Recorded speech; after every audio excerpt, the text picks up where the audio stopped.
Now for the review that 3 of you have been waiting for. Guardians of the Galaxy. I wanted to check this out in HD, and for me the best way to do that, hey, Netflix gonna get it? No. Well, it ended up on Epix while I had a free preview weekend. So that's the way I watched this. Got someone kind of coming this direction. So, Guardians of the Galaxy. You know, this was good. Is it worth all the hubbub? Probably not. You start off here, we're in like 1988, I think it was. 86, 88. We got our main guy, Quill, aka Star-Lord, as he calls himself. He's a kid. His mom's dying of probably cancer.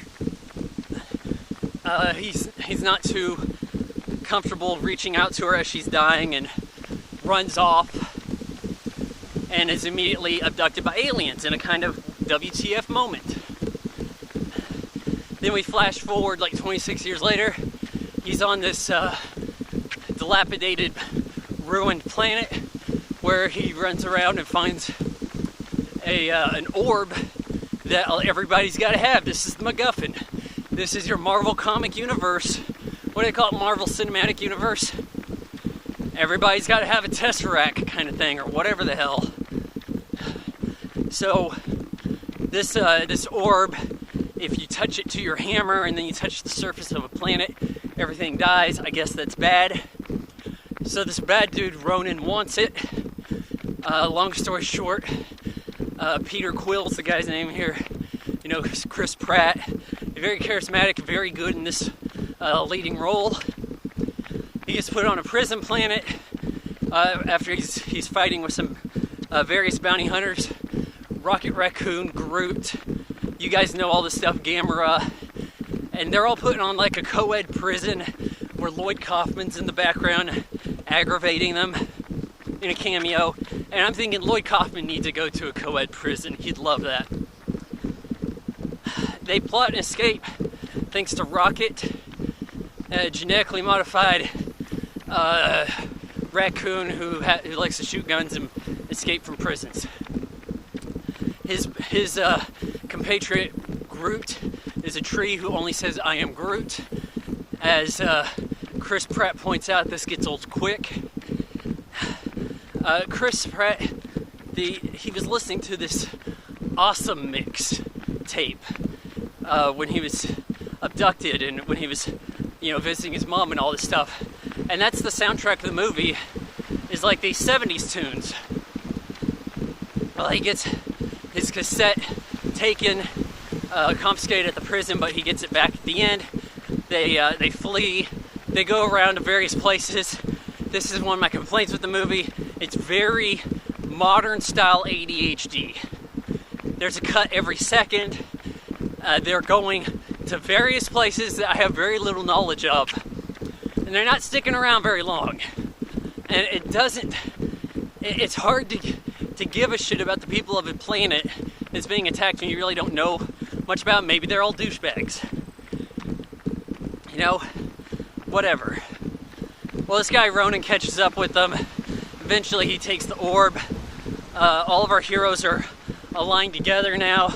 They're going to not let him touch his hammer to the planet. And I think it was called Nova or something. Maybe it isn't, but I know that Glenn Close said her name was Nova Prime. She was like the leader of the police squad of the planet that's being under attack. Shit's flying everywhere. The Guardians of the Galaxy, they're not called that just yet, but save my breath. It's 100 degrees out here, okay? I'm busting my ass for you guys. Well, they get onto Ronan's ship and they're ready to confront him, but Gamora's sister, Gamora's played by Zoe Saldana, who, sorry if this is racist, but she looks better in green. Well, her sister is also like this modified blue chick android kind of thing. Doesn't like her. She's, giving her big speech about this. At that point, Batista, who is one of the guys in the prison who snuck out, I don't remember his name, shoots her with a rocket, and then I don't even understand what happened here. Like, the next thing we know, they're in separate rooms, and Zoe Saldana's running to catch up with her sister, who's pulling herself together after being blasted by this rocket launcher. And I'm like, how? Like, okay, she's pulling herself together, like maybe the rocket didn't kill her. Where'd she fly to? How come everybody's separated? Like, that aspect didn't make any sense to me. And that, I'm telling you, it's ADHD. They blow up this guy's ship, but he survives. Groot gets destroyed. I don't know how they thought this was going to destroy Groot, but he like tumbleweed himself around everybody. Broke all his branches, I suppose. The bad guy's Ronan's about to touch his hammer to the planet, and then Star-Lord distracts him by dancing, and then he steals the orb from him, and we go into our like Paul Thomas Anderson. No, wait, not Paul Thomas Anderson. W.S. Anderson. Like unnecessary slow-mo shot. Everybody screaming kind of crap. And they're able to absorb and control the energy of this orb stone that kills everybody it touches. And it's like, hey, how were you able to do that? I'm the Guardian of the Galaxy, bitch. And then hits him with the blast. I'm assuming kills him, because somebody's got to die in this movie. The day is saved, everything's good. They put everybody's ship got destroyed, especially Star-Lord's, but they put it together, and he opens up this package that I guess survived, and it was, just this little gift from his mom. He decides it's time to open it up, and he sees that she calls him Star-Lord in that. I guess that's where he got his name.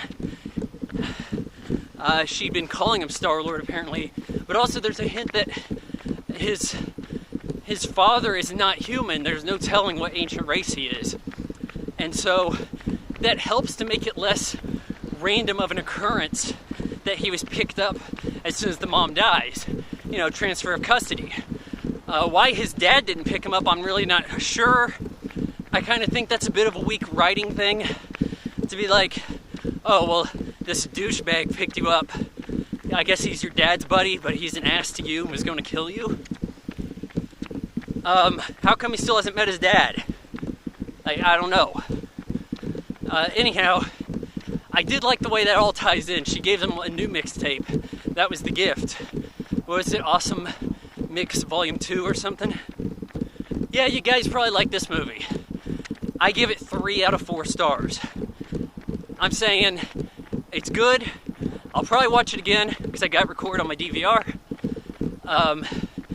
The funny parts were kind of funny. It wasn't laugh out loud hysterical. But I felt like, this is movies today. You about can't keep track of it. Too much shit going on over here. There might be a plot hole, but forget it. There's something going on over here. Everybody has to be J.J. Abrams.